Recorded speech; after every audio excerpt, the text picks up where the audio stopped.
but I have to just say, anyone who has doubted me over the past decade about this evil woman now needs to eat some humble pie. The reason why these pictures are so problematic for Meghan Markle is because these pictures place her with Jeffrey Epstein. Meghan is at the bottom of the barrel. In fact, I've seen the tapes. I've got them somewhere. God knows where now. I've got them on you've some seen old... Nudie Rudy Meghan too? I've seen more than one thing. She's a con artist. It was really important to me. I remember where I come from. It's going to be explosive. They tried so hard. Something didn't add up, and the deeper you look, the louder that silence starts to scream. Because this isn't just another royal controversy, it's a pattern, a reaction, a sudden shift that feels way too precise to be random. Yesterday's revelations already shook the ground, exposing claims, connections, and whispers that had been building for years. But what happens next?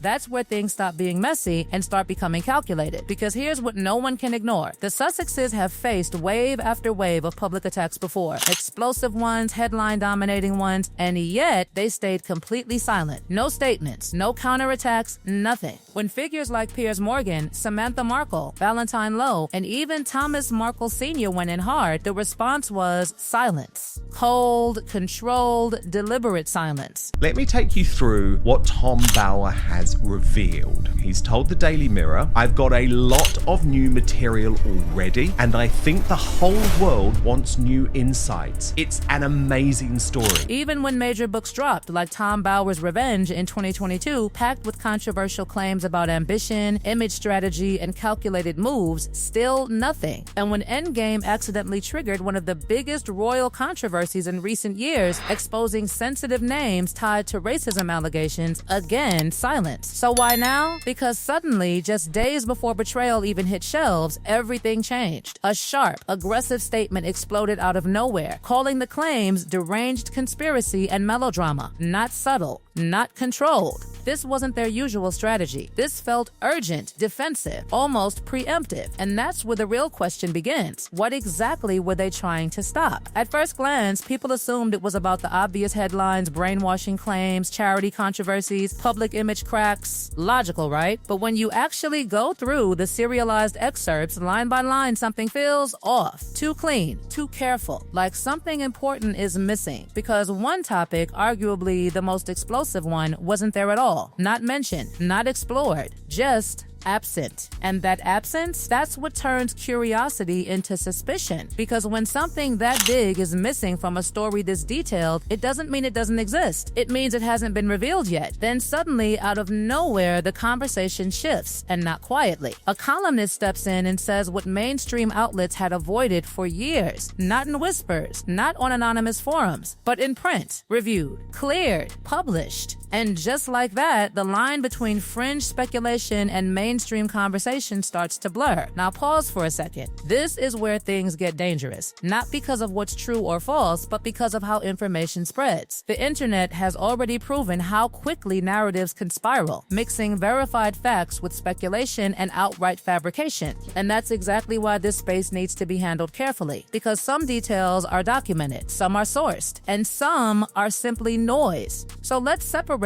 what can actually be traced. One name that keeps surfacing is Marcus Anderson. Not a rumor, not speculation, a real figure with a visible, documented connection. A senior figure at Soho House, someone who was present during key moments, introductions, events, even the royal wedding itself. That connection is real. But here's where it gets interesting. He wasn't even the original link. According to Prince Harry's own account, the first connection came through Violet von Westenholz. Anderson didn't start the story, he managed it. The meetings, the environment, the access. He became part of the structure around it. And then, layer by layer, more connections start appearing. Soho House, Hollywood circles, high-profile gatherings, repeated appearances in the same social ecosystems. Again, none of this proves anything by itself. But patterns? Patterns are where things start to feel intentional. Then comes a quote that hits differently, not because it proves anything, but because of who it comes from. A childhood friend describing long-term ambition, social movement, calculation, calculated positioning. It's not evidence, it's perspective. But when those perspectives align with visible patterns, people start connecting dots. And that's where things shift from narrative to interpretation. Now enter another layer, power. Soho House wasn't just a social club. It had financial backing, influence, global reach. And one of the key financial figures linked to it had documented appearances in broader networks that later became controversial in entirely different contexts. Important clarification. There is no verified evidence directly linking Meghan Markle to any wrongdoing through these associations. That line matters. It's critical. But what people are pointing at isn't direct evidence, it's proximity. And proximity in high-profile circles is enough to fuel endless speculation. Because once you're connected, even loosely, to powerful networks, every interaction, every appearance, every timeline gets re-examined. And then the image, a single photo, a yacht, a group of people, arrows pointing, labels thrown on top. It spreads instantly. Millions see it, repost it, analyze it, and then fact-checkers step in. The image, real, but the claims attached to it, partially wrong. One identity misidentified, one major claim debunked, and yet the story doesn't die. Because the correction doesn't erase the image, it sharpens it. The yacht was real. The timing was real. The people present were confirmed. The connections between them, documented through posts, tags, appearances. So instead of shutting the narrative down, the correction actually refocuses it. And that's the twist no one expected. Because now the conversation isn't about one false claim, it's about everything else that remains unexplained. The timing, the overlaps, the introductions, the network, all still there, all still raising questions. And then, just when things feel like they might settle, another name resurfaces, another layer, another connection that ties everything back into a much larger, more complicated web. And suddenly, what looked like isolated moments start to feel like part of a much bigger system. A system built on access, influence, timing. And right when that system starts coming into focus, everything escalates. And just when you think the story couldn't get any more explosive, it takes a turn that feels almost too perfectly timed to be coincidence. Because right as the conversation around those connections begins to heat up, another bombshell quietly slips into public view. Not through gossip blogs, not through viral posts, but through something far more serious. A legal conversation,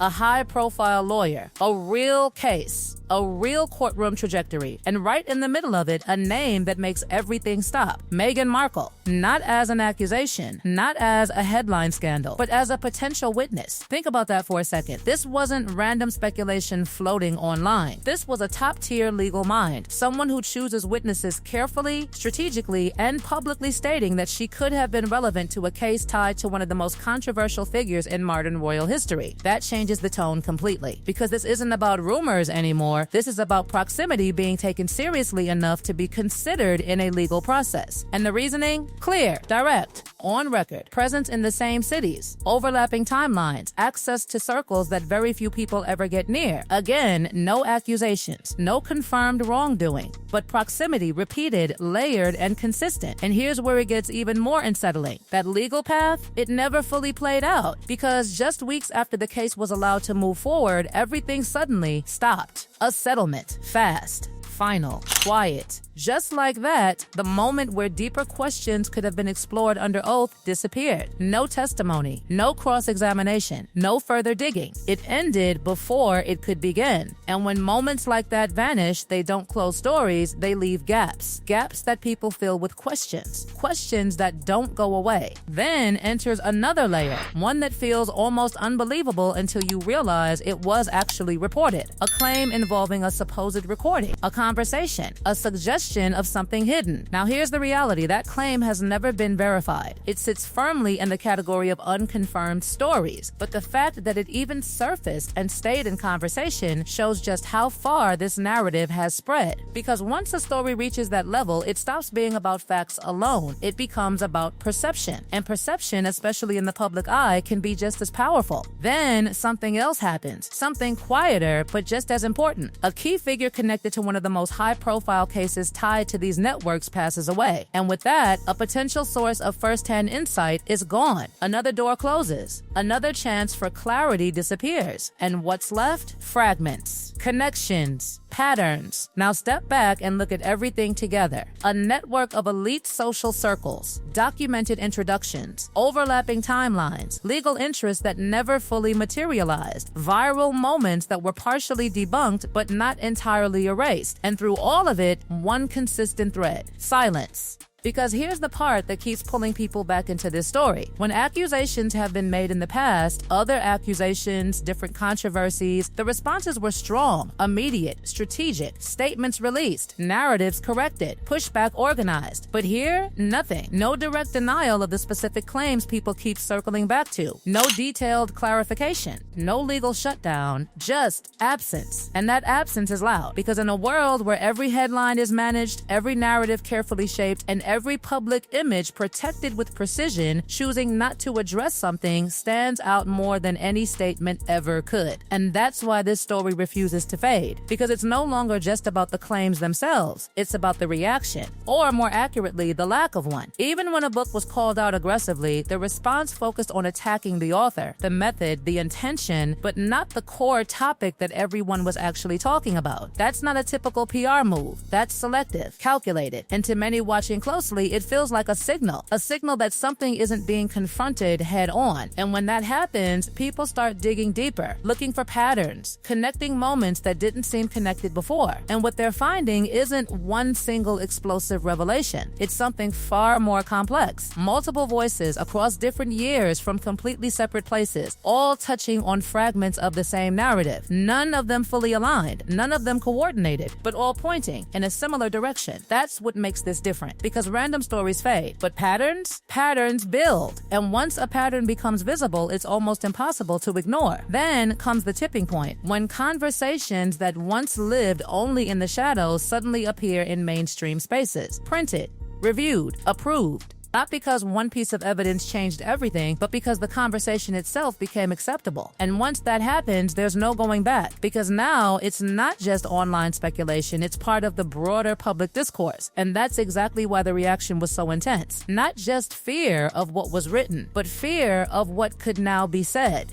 Because when the door opens, even slightly, it doesn't just stay cracked. It swings wide. And once people start asking questions in spaces that used to avoid them, those questions don't disappear. They multiply. And the more they multiply, the harder they become to control. Which brings us back to where this all started. Not with a single claim, not with a single image, but with a shift. A shift in tone, a shift in response, a shift in what's being allowed to be discussed. Because sometimes the most revealing part of a story isn't what's said, it's what isn't. And right now, that silence, it's telling a story of its own. A story built not on confirmed conclusions, but on unanswered questions, overlapping timelines, and reactions that feel just a little too sharp to be coincidence. And as more pieces surface, more connections get revisited, and more people start looking where they once didn't, one thing becomes clear. This isn't ending anytime soon. Because once a narrative like this breaks into the open, backed by public records, visible associations, and a growing list of voices willing to speak, even cautiously, it doesn't just fade away. It evolves. And the deeper it goes, the harder it becomes to separate what's hidden, what's misunderstood, and what's still waiting to be uncovered. And that's exactly where things stand now. Not at the end of a story, but right in the middle of one that's still unfolding.